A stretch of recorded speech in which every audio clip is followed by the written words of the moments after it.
Alright, so hi guys! Guess what? It is finally time for me to be working on the Drawtober video, the first one. Don't worry, I'm going to be fixing the formatting for the other Drawtobers. This is just backup footage that I had done in advance, and when you make backup footage without editing it right away, like me, you come up with some issues. So technically, and this is very upsetting, day 1 and day 2, I've completely lost the footage.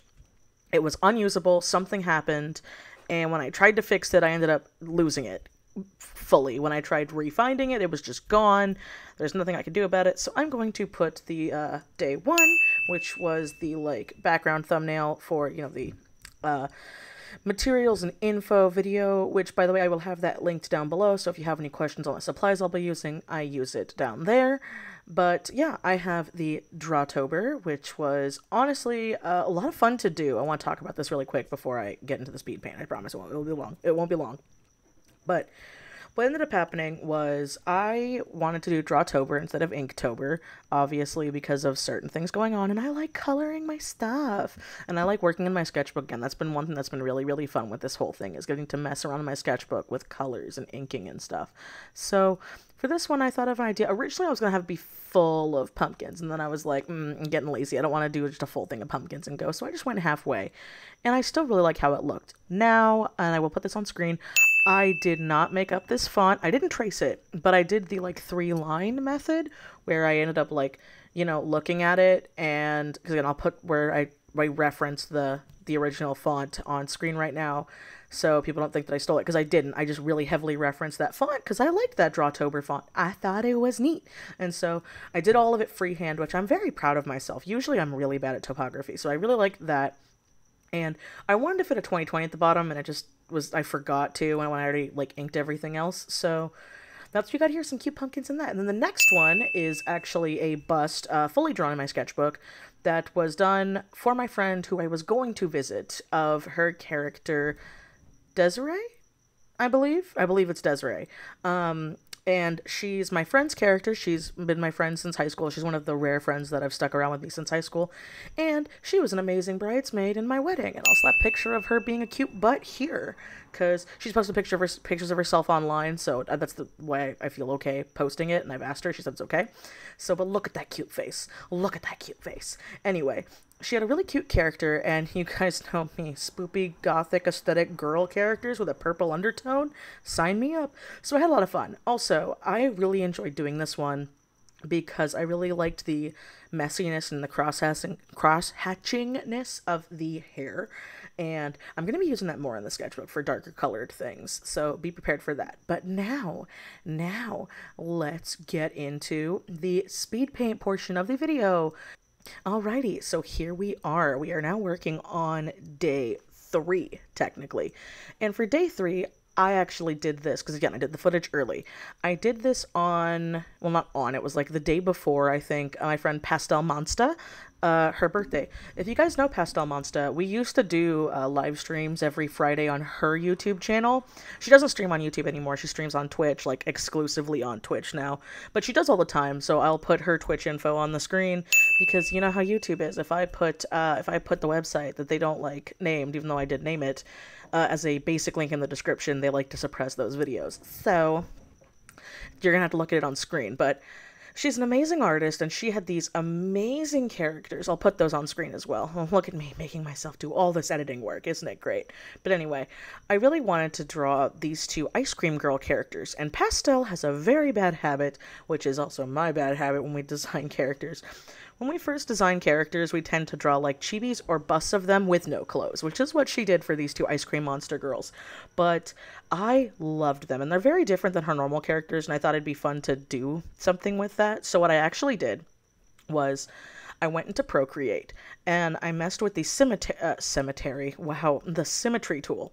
And I really wanted it to look kind of like a card suit, because I noticed with these 2 ice cream girls, the top one with the split pupil, and the bottom one with the no pupil. She has no pupils, just an eye.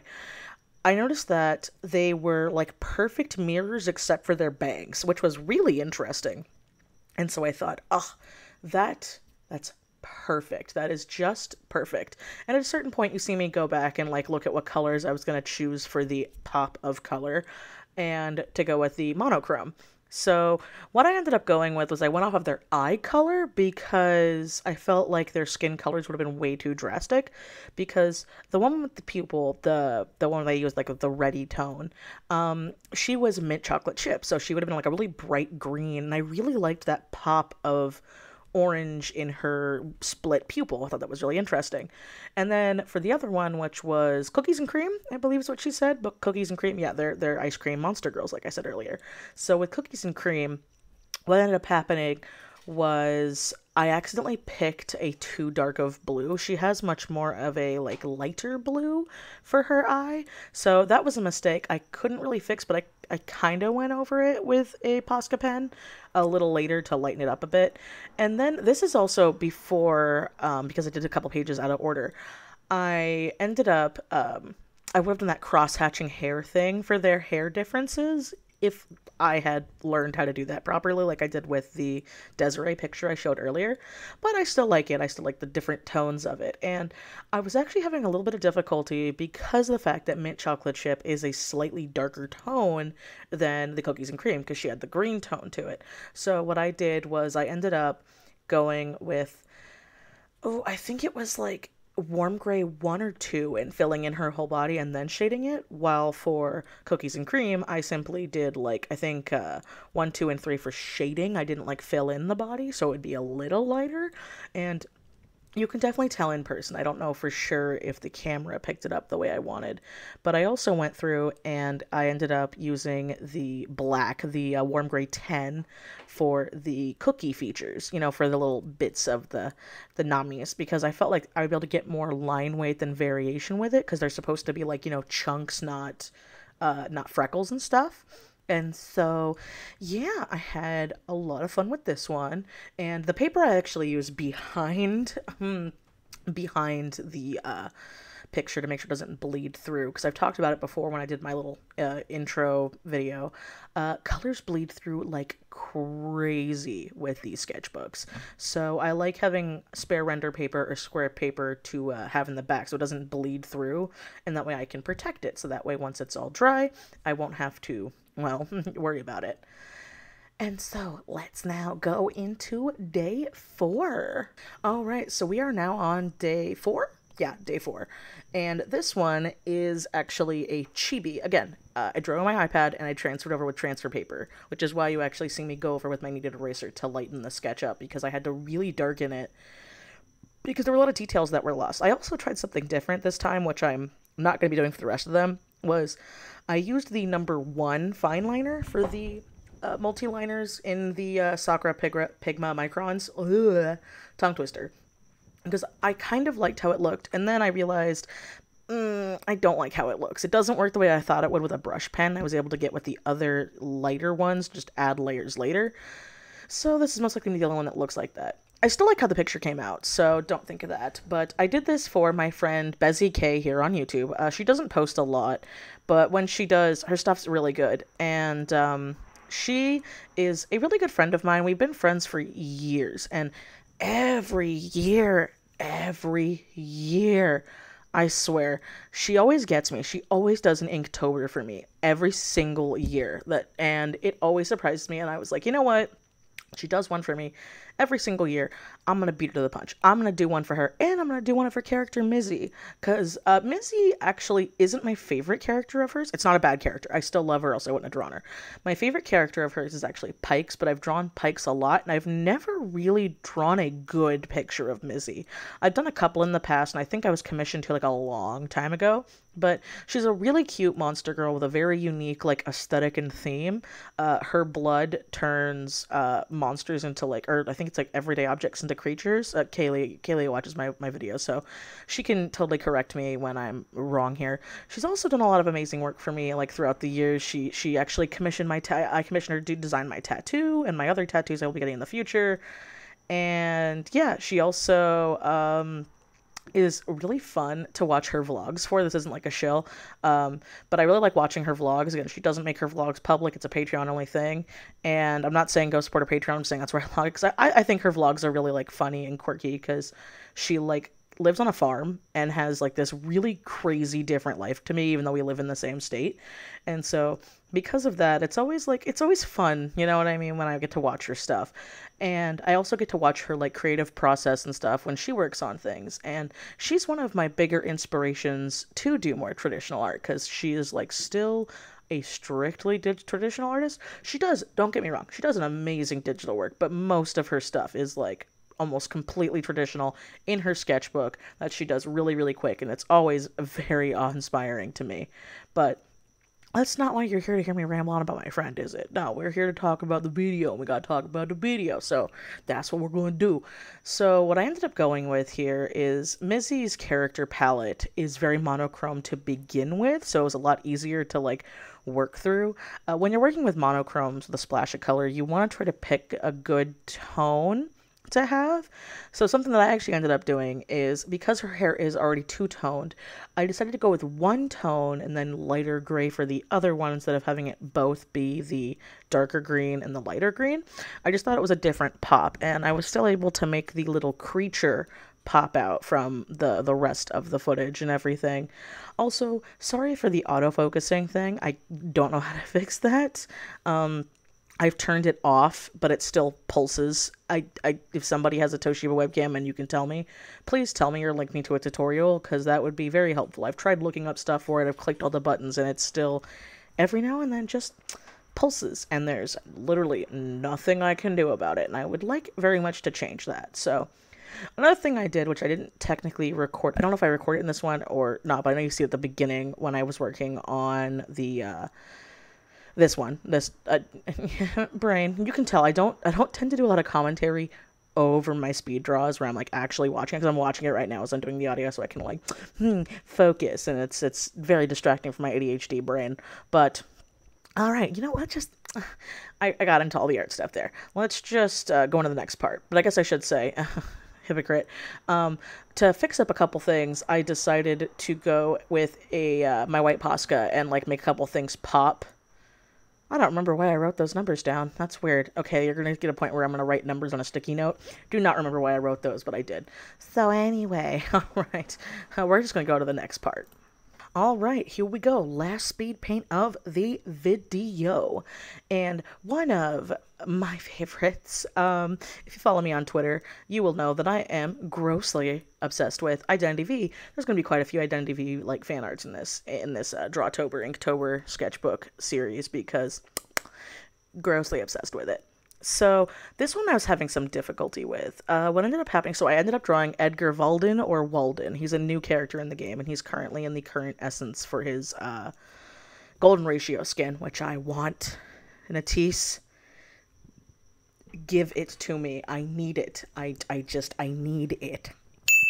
He's a very pretentious prick character who's also an artist, who his superpower in the game is that he creates art of the hunter that is hunting you. And yeah, when the hunter sees it, they have to go appreciate the self-portrait, because it's supposed to be them. And I think that's hilarious. So anyway, I really wanted to draw his golden ratio skin. As you can tell, this one's a little different than my other ones, because I actually, my wrist pain was coming back, and my nails were painted a different color, because I said in the other video that this first week's footage is not going to be in order, because it wasn't done in order. This was my most recent one, though, but anyway, what I ended up doing was I was having my wrist issues again. Do your wrist stretches, kids. It's really, really important. So I actually ended up propping my sketchbook up onto my iPad pen case, because I'm not a cool kid that has the pen that like magnetic like sticks to my iPad. With my case, it doesn't work.